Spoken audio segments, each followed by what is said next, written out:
It is so freaking hot. I had to turn my fan off for this video, so I'm gonna try and do this quick. Hey everyone, so it's almost VidCon time and I am so excited, and that also means that it's almost time for a lot of people from all over the world to congregate to California.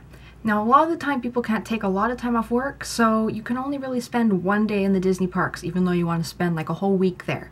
So I thought I would do a video about how to make the most of your time at the Disney parks in California if you only have one day to spend there. I'm probably gonna miss a lot of things, but I really think that this will help a lot of people out. The last, I think, 3 or 4 times I've been to a Disney park, it's only been for one day. So I'm gonna try and give you all the tips that I have learned over the last few times I've done this, and hopefully it'll help you out if you're only gonna be at the parks for one day. So let's go. Okay, so the first thing we're going to do is gather your resources. Get as much information as possible. So you're gonna go on the Disney website and take a look at what rides are down, and what attractions and what character meetings and what nighttime parades and attractions are going to be happening. I'm going to include some links down below to some really great places to look on the Disney website. And another thing I really recommend is to get an app on your phone that shows current wait times. And it might not seem like a big deal, but it's really great when you're in the park and you're unsure where to go next. You can pop on your phone, check out the wait times, see what'll be best for what you want to do next. On top of that stuff that you can get beforehand, once you get into the parks, you can get actual physical maps that you can hold with you. You can print out ones that there are online, but when you walk in the door, there are the maps that they give you. You have all the attractions, what you can get fast passes for, when the parades are, and all that kind of good stuff. You can also use it to kind of plan your route around the place. My next tip is to pick your top 5 things that you want to accomplish in your one day there. There might be some things that you've always wanted to do, some foods you've always wanted to try, a character you've always wanted to meet, and make those top 5 things your priority. So even if you have to change your plans a little bit during the day, you want to be able to do those things that you've had your mind set on and that you definitely want to make time for. I mean, for me, I always want to get a Dole Whip and a corn dog when I'm at Disneyland. So I always make sure to go through Adventureland to get a Dole Whip and stop. Oh my goodness, where's the corn dog place? I don't even remember where the corn dogs are.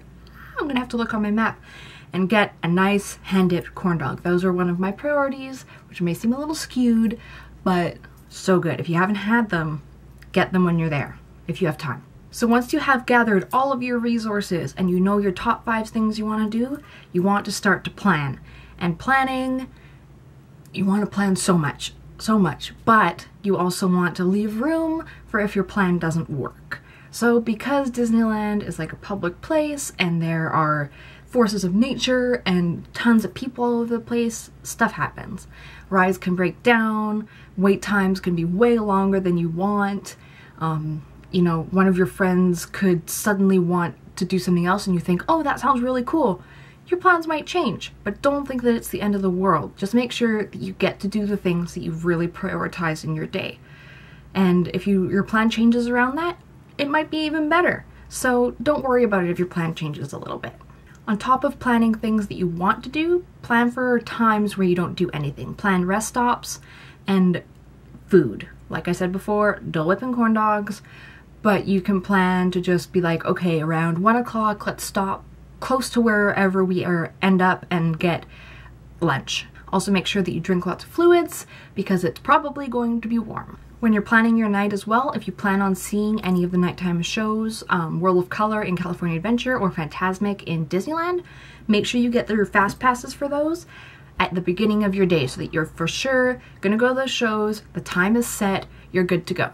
Speaking of fast passes, those are a thing that you should definitely take advantage of. If you don't know what fast passes are, I've put a link down below to the fast pass program, as well as a list of rides that use fast passes. So if you go to a ride, you realize that it's an 1.5 hour wait, you don't want to wait for that, go get a fast pass, go ride some other little rides that only have a 10-minute wait, jump back in the fast pass line, and you just saved yourself a whole bunch of line time, which can be used to eat Dole Whips. I just really want Dole Whip. Only 16 days, I can do it. Okay, so we've got the preparation. We've got what to do in the parks with your fast passes and stuff. And one thing that I think is a really good piece of advice that I wish I had last time I was at the Disney parks was that if you want to buy something, wait until the end of your day.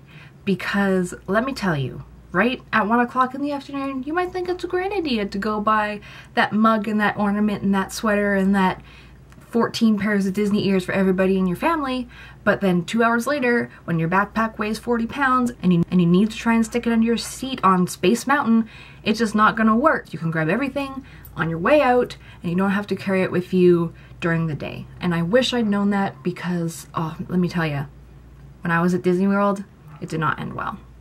And finally, and I think this is one of the most important things and something that I really had to learn after a few times of only being there once, is don't dwell on things that you didn't get to do. You know, just be thankful and happy that you got to spend a day at the happiest place on earth and got to experience all the fun of Disneyland and California Adventure and got to do the things that you got to do on your day, even if it got messed up, even if you didn't get to ride that one ride because broke down just as you were about to get there.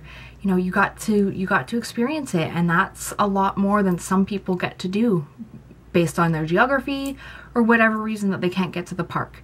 And you know, if you really love it and you really say to yourself, oh man, I wish I could have gone on this or met this person or gone and experienced this, if you really, really love it and you dedicate yourself to it, you will find a way to come back and you will experience those things that you wanted to experience. But for this time, the one day that you have, just make it as full and as fun and as carefree as possible, because that's all that Disneyland should be about, is just having a great time with great friends, having some good food and great rides, and just experiencing the whole magic of the place. So I hope that helps at least a little bit, and let me know down below if you have any more ideas about how to make the most of a day at Disneyland. If you're going to be at VidCon this year, I will be there also, and I'm doing 3 days at Disney this year. And I'm definitely going to be there for Disney Day. So if you see me around the convention or you see me at Disney, feel free to come up and say hi. And yeah, hopefully everyone has lots of fun at VidCon and even more fun at Disneyland. So I'll see you all next time. Bye!